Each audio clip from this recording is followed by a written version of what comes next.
গত আইপিএল কেকেআরের প্রথম match Andre Russell Eden গার্ডেন্সে 25 বলের ইনিংসে 7টি ছক্কা হাঁকিয়েছিলেন। শুধু কি গত মরশুম, তার আগের 10টি মরশুম ধরে এই ক্যারিবিয়ান সুপারস্টার নাইট রাইডার্সের জার্সিতে এই মেগা টুর্নামেন্টে একের পর এক স্মরণীয় পারফরমেন্স দিয়ে গেছেন। এই দলের জার্সিতে দুইবার আইপিএলও জিতেছেন, কিন্তু এই মরশুমে রাসেলকে আর খুঁজে পাওয়া যাচ্ছে না। ব্যাট হাতে চলতি মরশুমে 10 ম্যাচের ঝুলিতে মাত্র 72 রান। যেই পেল্লায় পেল্লায় ছক্কা হাঁকানোর জন্য বিখ্যাত গোটা বিশ্বের রাসেল, তার ব্যাট থেকে এসেছে মাত্র 5টি ছক্কা, 8টি বাউন্ডারি এসেছে সাথে। বল হাতে কিছুটা দলকে ভরসা জোগাতে পারছে। এখনো পর্যন্ত 8টি উইকেট নিয়েছেন ক্যারিবিয়ান তারকা, তবে সব ম্যাচে 4টি করে ওভার করে আর উঠতে পারছেন না। তাহলে কি রাসেল জামানার শেষ টি20 ফরম্যাটে? 2019 সালের আইপিএল এ রাসেলের ক্যারিয়ারের সবচেয়ে সেরা আইপিএল ছিল। সেবার 14 ম্যাচে 510 রান করেছিলেন, 204 স্ট্রাইক রেট, ঝুলিতে পড়েছিল 11টি উইকেট। দিল্লির বিরুদ্ধে সোমবার 19 বলে 41 রানের ইনিংস খেলেছিলেন। যদিও এরপরের 13টি ইনিংসে 30-এর বেশি রান করতে পারেননি ডানহাতি অলরাউন্ডার, কিন্তু চলতি মরশুমে রাসেলকে দেখে মনে হচ্ছে তিনি আর ফিট নন আগের মতো।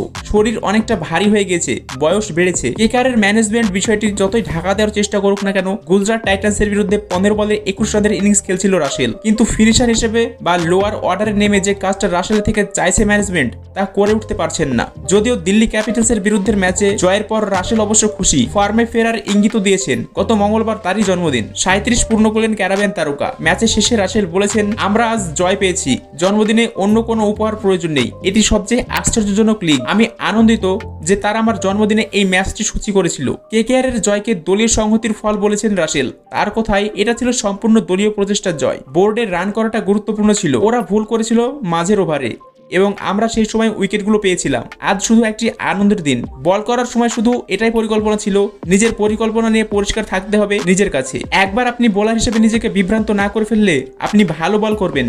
বলার হিসাবে আমাদের বিষয়টিকে সহজ রাখতে হবে, বিশেষ করে ডেথ ওভারে। তো বন্ধুরা, এই ছিল আজকের ভিডিও। আশা করি ভিডিওটি ভালো লেগেছে। যদি ভিডিওটি ভালো লেগে থাকে তাহলে ভিডিওতে একটি লাইক করে চ্যানেল সাবস্ক্রাইব করে দেবেন।